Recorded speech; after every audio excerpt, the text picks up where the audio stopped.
ધાંગધ્રા શહેરમાં સિટી પોલીસે ગુમ થયેલા 7 મોબાઈલ ફોન અરજદારને બોલાવી ડીવાયએસપી જેડી પુરોહિત સીટીપીઆઈ એમયુ મસી દ્વારા ખોવાયેલા 7 મોબાઈલ ફોનના માલિકોને ફોન પરત કર્યા હતા।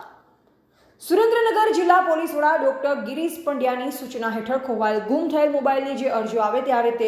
મોબાઈલોને ટેકનિકલ એનાલિસિસથી શોધી કાઢી અરજદારોને પરત અપાવવા સૂચના આપી હતી। જે અંગે ધાંગધ્રા ડીવાયએસપી જેડી પુરોહિત સીટીપીઆઈ એમયુ મસીના માર્ગદર્શન હેઠળ સિટી પોલીસ સ્ટેશનમાં મોબાઈલ રિકવરી વિભાગ કાર્યરત હોય, જેમના દ્વારા અરજદારોની મોબાઈલ અરજીઓમાં મળેલ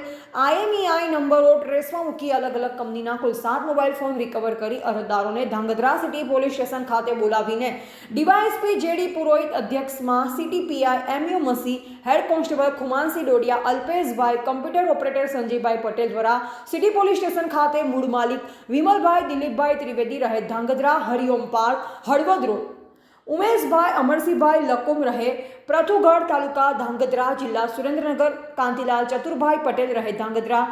લાકડાધાર માતાજીની બાજુમાં ટી નાગાર્જુન રાજન તોગરુ રહે ધાંગધ્રા, નરસિંહપરા હનુમાનજીના મંદિર પાસે કોલેજ રોડ, ઇબ્રાહીમભાઈ આબરસમાં શેખ રહેવાડી વિસ્તાર, શક્તિનગર તાલુકા, હળવદ જિલ્લા મોરબી, સાબાજભાઈ યુનુસભાઈ સૈયદ રહે ધાંગધ્રા, પુનિતનગર અરજદારોને બોલાવી ડીવાયએસપીની અધ્યક્ષતામાં 7 ફોન પરત કરવામાં આવ્યા। રિપોર્ટર સોહિલ શેખ, ધાંગધ્રા।